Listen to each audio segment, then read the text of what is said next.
No tot és blanc o negre. El que està clar és que si bé hi ha aspectes en què el català hi és molt present, en d'altres no tant. Precisament per lluitar perquè el català tingui una salut de ferro es va crear la Plataforma per la Llengua. I per parlar-ne tenim amb nosaltres en Francesc Marco, el seu portaveu. Francesc, benvingut. Gràcies per convidar-nos. Que la força t'acompanyi fins a l'infinit i més enllà, mirallet, mirallet, són frases que fan pensar directament en Plataforma per la Llengua perquè va ser una campanya molt intensa, no?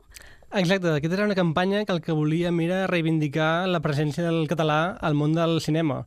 Sabem que les xifres actuals a les cartelleres doncs, són inferiors al 7-8% i per tant durant molts anys ha estat el 3% i el que volem doncs, és augmentar molt més el percentatge de la llengua catalana al cinema. Tant és doncs, el cinema doblat, el cinema subtitulat, però l'important és que doncs, la gent que vagi al cinema es pugui també veure pel·lícules en la seva llengua. De fet, aquesta campanya va circular molt per xarxes socials. Vosaltres heu vist un abans i un després de la campanya en gent implicada en Plataforma per la Llengua? De fet, en el món del cinema estem treballant en àmbits molt diferents. Sabem que hi ha una llei del cinema doncs, aprovada fa prop de 10 anys, en què es parlava que el català hauria de tenir un 50% d'usos al món del cinema. Lògicament no hem arribat a aquesta xifra, però sí que bé, és anar fent feina, no? Aquesta campanya amb una imatge molt fresca, molt visual, amb aquestes frases de pel·lícules que tots hem sentit en castellà, però també voldríem sentir en català, i també és el paper de lobby, no? Una miqueta. Parlar amb els exhibidors, parlar amb els distribuïdors, parlar amb les productores.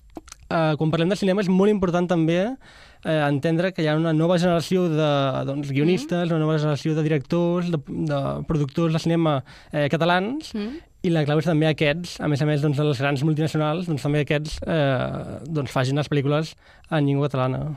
Sí, perquè això també volíem preguntar, perquè aquesta campanya anava enfocada més al doblatge, però Plataforma per la Llengua vol promocionar el cinema que es faci directament en català?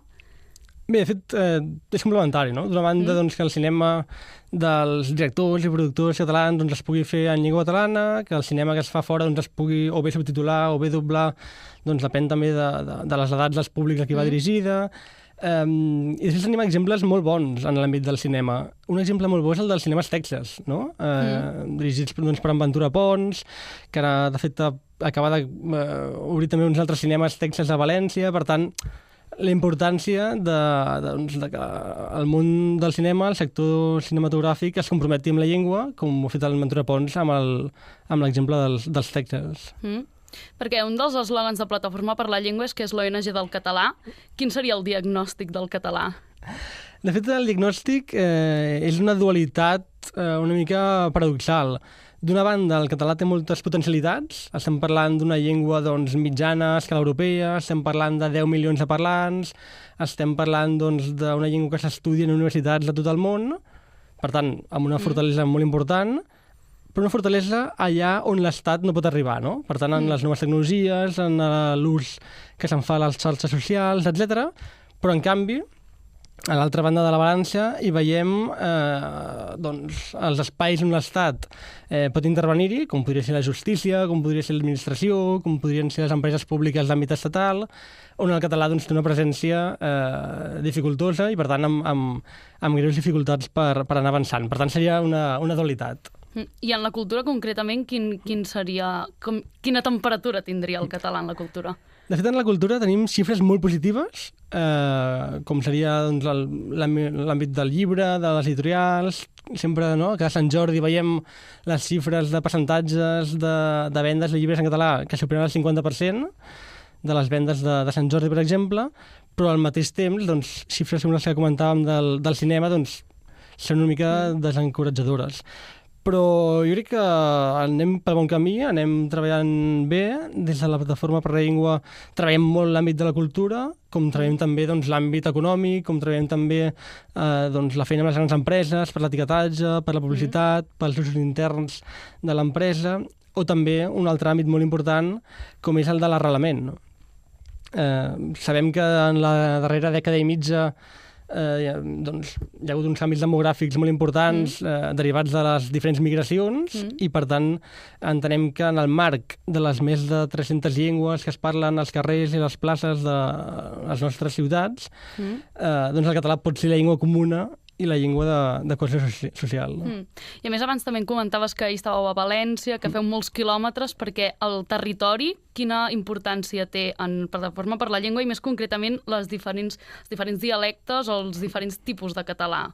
Exacte. De fet, nosaltres, com a Plataforma per la Llengua, sí que és veritat que va néixer a Barcelona l'any 93 per un grup de joves activistes de la Vila de Gràcia, però sempre ha tingut una perspectiva global de tots els territoris de parla catalana. Per tant, doncs, tenim nuclis territorials en comarques del Principat, tenim també doncs, una delegació important al País Valencià que fa molta feina doncs, amb el nou govern valencià, i també tenim acords de col·laboració amb entitats doncs, de les Illes Balears, de la Catalunya Nord, de la Franja de Ponent, i bé, un tema que ens fa molta il·lusió sempre explicar és que tenim una delegació a la ciutat de l'Alguer, i per tant doncs, estem al conjunt dels territoris de parla catalana. I pel que fa a la diversitat lingüística del català, nosaltres n'estem molt orgullosos, per tant sempre intentem en les campanyes utilitzar les diferents variants, també perquè d'una banda creiem que és important i de l'altra volem que els parlants doncs, se sentin còmodes en les campanyes que anem fent. I has parlat que es va crear el 1993, per tant ja fa gairebé un quart de segle que dura la tasca de Plataforma per la Llengua. Quin diries que ha sigut l'impacte que ha tingut l'ONG del català en l'estat del català? És a dir, hi ha un canvi substancial des de que va néixer fins ara? Realment hi ha hagut avanços molt importants d'una manera global que s'haurien d'atribuir a tres factors, no? D'una banda, el paper de l'administració pública, per tant, allò que fa la Generalitat, allò que fan els municipis, allò que fan les estructures supramunicipals. D'altra banda, el paper de les entitats, no? Les entitats com la Plataforma per la Llengua, que sempre estem doncs, obrint fronts, parlant amb molta gent i incidint allà on l'administració doncs, no pot arribar-hi. I també, com a tercera pota, hi hauria el compromís individual de la gent, no? Quan la gent va a un supermercat i compra un producte, quan la gent doncs, mira la televisió o sintonitza la ràdio, no? Un àmbit de la ràdio on som ara, on el català té una presència molt i molt important, on les dues emissores més escoltades a Catalunya són en català i, per tant, amb unes xifres realment molt espectaculars.